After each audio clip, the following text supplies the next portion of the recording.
Right, here's the 8 most common mistakes made by boxing simps and OnlyFans customers when they're trying to learn to fight. Because let's have it right, you only really want to learn boxing so you can get girls and stop wanking off the Pornhub. It's as simple as that. If you really wanted to be a fighter, you'd be in here sweating and bleeding with the real motherfuckers like me and my brethren.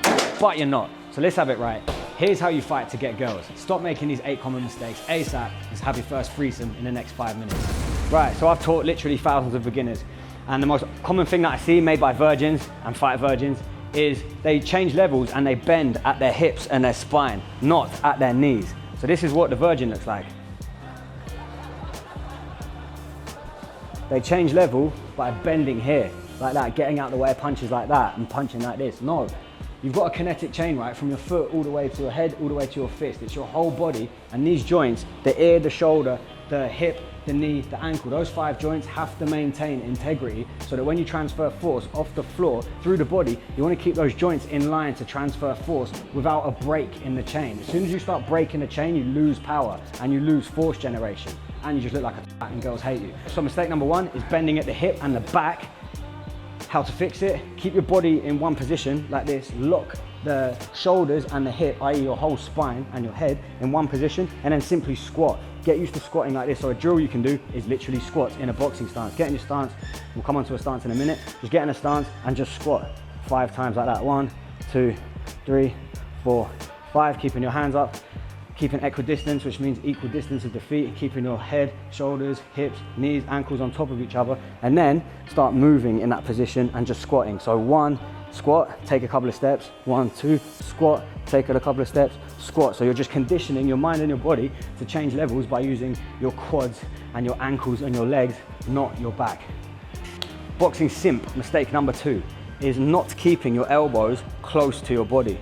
So similar to the principle of not bending at the back and not compromising your kinetic chain, well, part of your chain is your arms, obviously. It's an extension of your whole body. So you want to try and minimize how much of your body is separate to the rest of itself. So if my hands are all the way out here, my feet are all the way out here, look, I'm separated myself. I want to keep it all nice and compact so that when I transfer force, none of it's getting lost out in space like this.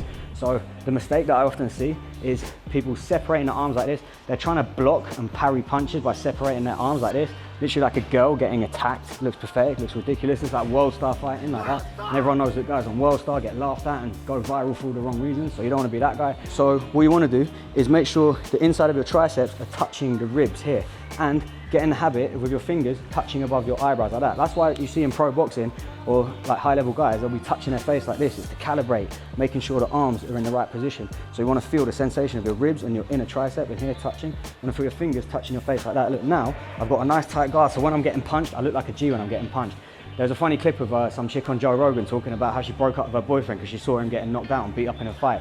And she said, I wouldn't have cared if he went out like a G, but because he went out flailing like a bitch, then it just made her like, basically made her nani dry up. If you're gonna get beaten up, at least get beaten up properly like a G, which is where keeping your arms in nice and packed like that, nice and compact like that. And also when you're punching and you're shadow boxing, keep your arms in like this so that you're throwing shots with your whole body weight and you're twisting and pushing off the floor through the hips, through the back, and then keeping the shoulders nice and compact here. So the drill is just shadow box without extending your arms that much. So don't extend the whole punch, just extend from the shoulders and make sure the inside of your tricep is touching the ribs the whole time. So you can do uppercuts here, hooks here, straights here, touching the face like this. This is just a little cheeky drill to just keep the arms used to this position. And then you can add your squats in it we did before. Squat, squat, punch, punch, squat, squat, punch, punch, move, move, punch, punch, and just move around like this. This is going to force you to stay in a good position so you're not flailing around like a getting in prison. You get what I'm saying?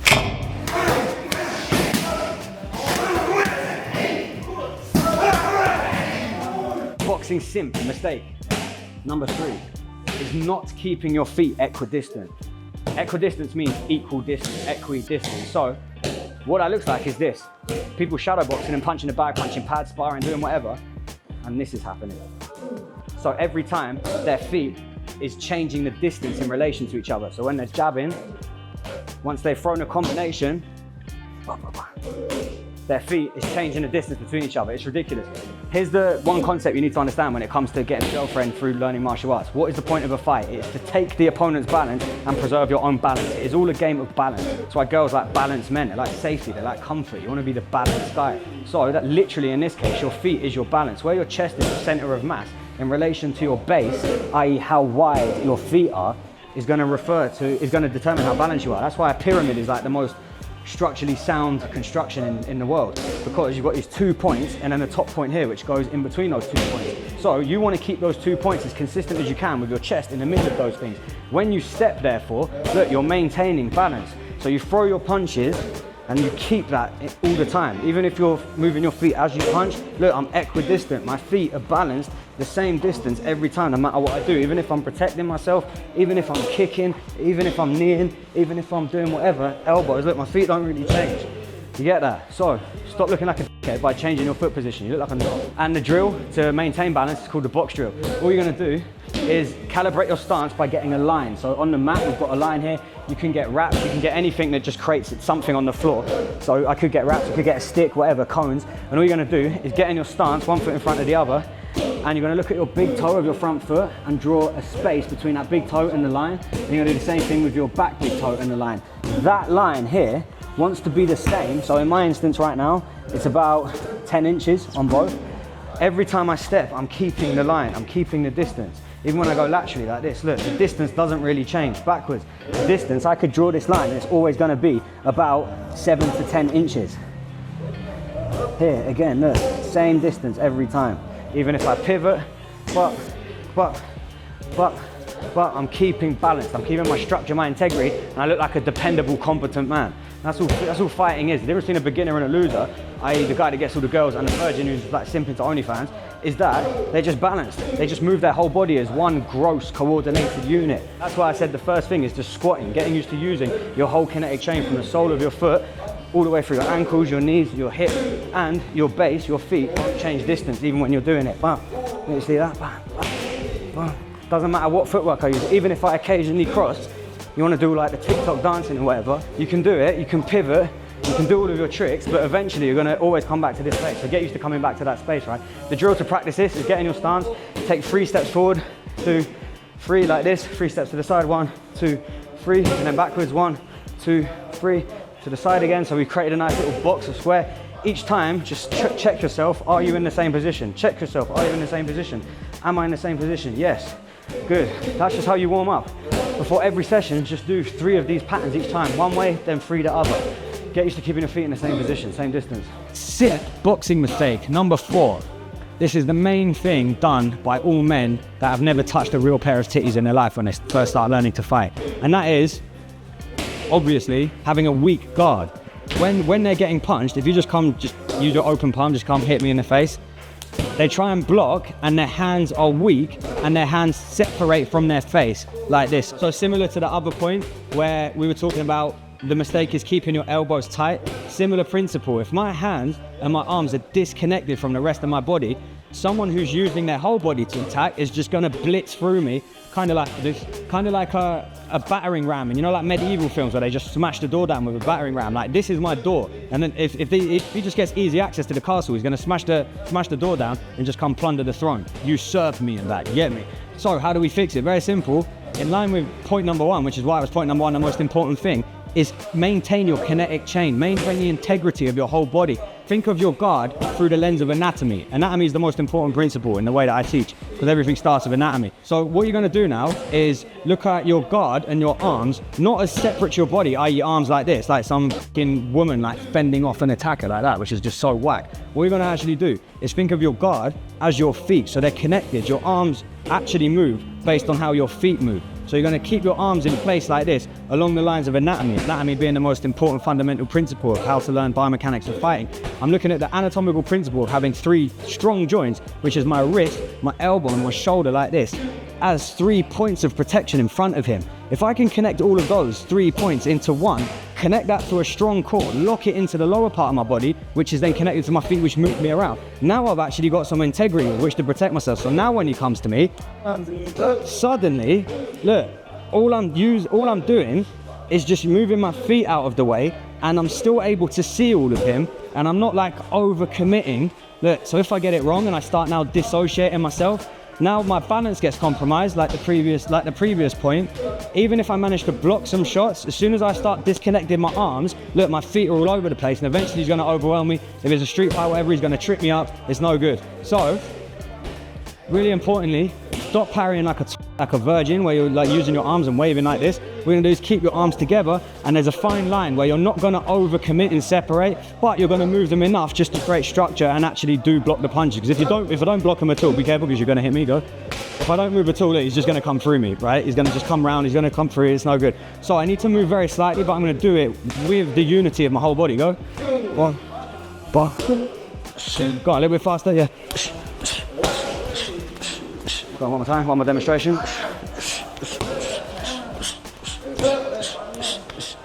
So, point number 4, parry strong, connect these 3 joints, wrist, elbow, shoulder to the rest of your body, and move your guard from the body, through the spine, through the shoulder, without separating the chain like this. Nice strong chain here.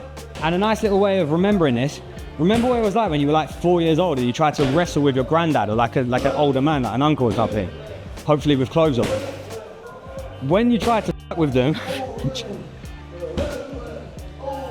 when you try to like fight them, do you remember how terrifying it was when like you would go to grab them, they would just grab you and like they'd break out and just grab you straight away? So you know the grip strength of like your granddad when you were a little kid, and it was just terrifying, that feeling it gave you, like, oh shit, men are like well strong and I'm a little pussy. That is the same feeling of, oh shit, this guy's really strong, when he goes to hit you and you block him. So whether it's a parry, if you go to jab me, or it's a block, go to strike me here, I want to make him have that sensation of, oh shit, I'm the one getting attacked when I'm the one that feels like I should be attacking him. Do you get what I'm saying? I want it to hurt him. I want him to go to jab. I want to compromise him. Look, he's the one that took a backward step there. He's now getting all compromised like a little bitch like this, when he was the one that was attacking me to begin with. Boom. See, like that? So because I've connected my arms to my whole body, and I've actually used my whole rotation of my body here to defend myself and to block myself. Go out, hit again, hook, boom, look. This, I deliberately turn my, just what I'm saying here, wrist, elbow, shoulder, hip, look, everything's in line there. It's a strong structure. So when he goes to hit me, that there, he's now going for his head going, oh shit, it's actually quite hard to beat this guy, he's quite strong. Make sure you granddad the motherfucker, you get me?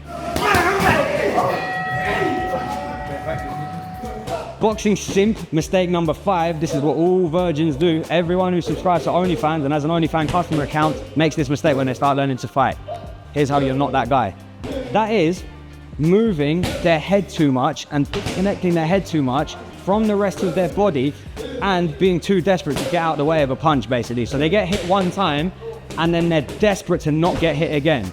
So the mistake is caring too much that you get punched, basically. So when Henry touches me, use your open palm or something, yeah, and then he throws combinations. I've been hit once and all of a sudden this starts happening. Keep touching me in the head, yeah, keep going, here.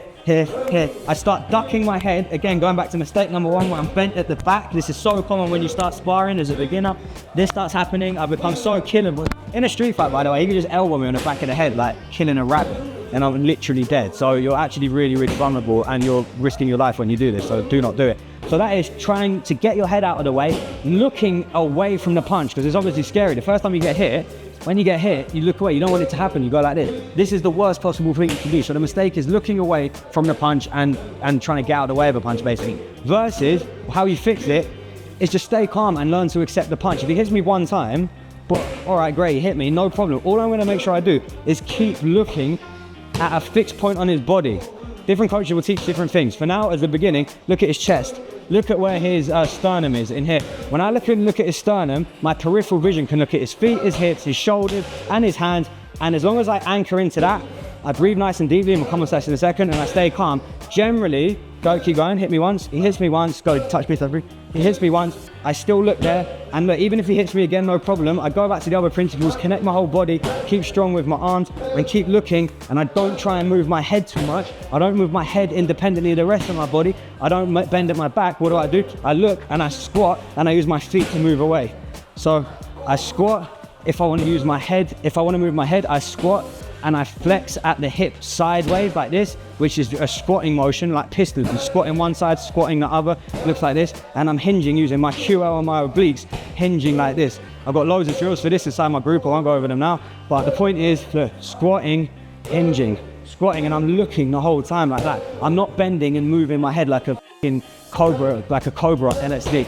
I giving a snake acid or something, you're going on a mad trip, not looking nice and composed. Like I said, girls like a coordinated man that moves as one. Here, boom, boom, boom. I keep looking at him, come again, he touched me once, oh, didn't like it, no problem. Keep my arm strong, keep looking at him, boom, use my feet to get out of the way. and I keep my distance, I keep my feet balanced the whole time, equidistant. Here, boom, boom, looking, I'm looking.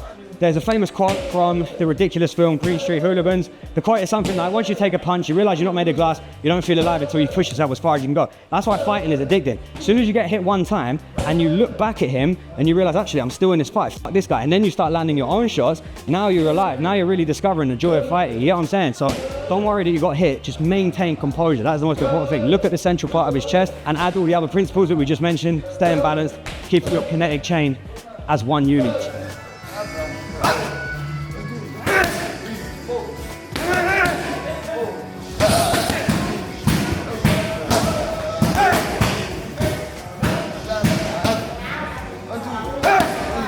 Boxing mistake number 6 is literally not breathing and going through tense. It's kind of in line with the last one. What do beginners do? They panic, they tense up, hold their breath, throw without breathing like this, use all their energy, and now they're so they have an adrenaline dump, they're all shaky, they can't train anymore, can't fight anymore. They look like it's basically the fighting version of premature ejaculation, which is why you're a virgin. So learn to breathe and learn to chill out so you can last longer in fighting, in life, and in bed. You get what I'm saying? So as I'm fighting him, even as I'm looking at him, all you're gonna do before you fight a person, before you spar, before you hit a bag, before you do anything, shadow box, learn to breathe into your diaphragm via your nose. That's it.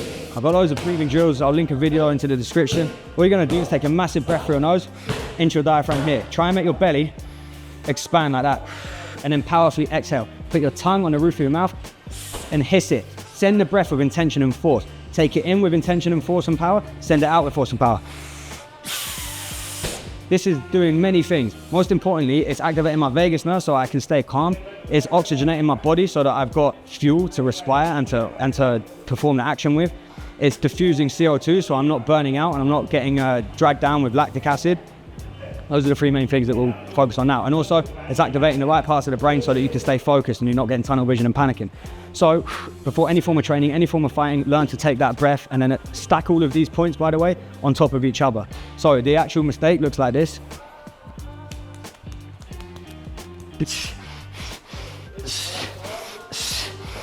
Absolutely no rhyme or reason or control of my breath. I'm just exhaling and inhaling randomly as I'm trying to do movements, and I'm basically cancelling myself out. Versus